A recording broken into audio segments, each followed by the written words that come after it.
Okay, ito naman po ay round to the nearest thousand. So kapag ka thousands, ganun pa rin ang batas. Pag ang katabi ay 43210, round down, hindi dadagdagan ng isa ang rounding digit.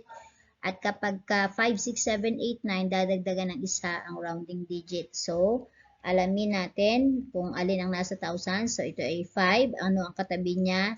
2. So, yung 5, hindi natin siya dadagdagan, kaya 5 pa din.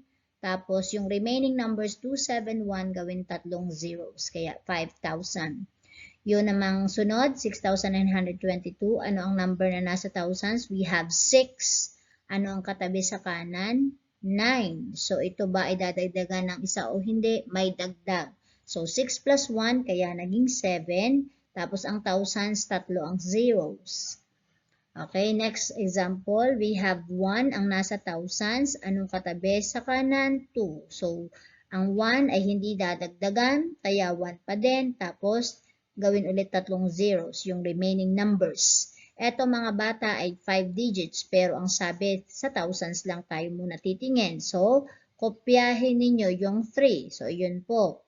Ngayon, itong 6, anong katabi sa kanan? We have 8. So, may dagdag na isa sa 6. Kaya ito ay naging 7. At tapos, ang 8 for 1, gagawin uling tatlong zeros. Tapos, ito uli, ano ang nasa thousands? Ay 2. Kopyahin lamang ang 3 doon. Anong katabi ng 2? 9. So, dadagdagan ng isa, si rounding digit. So, 2 plus 1, kaya naging 3 uli. Tapos, ang thousands, tatlo ang zeros.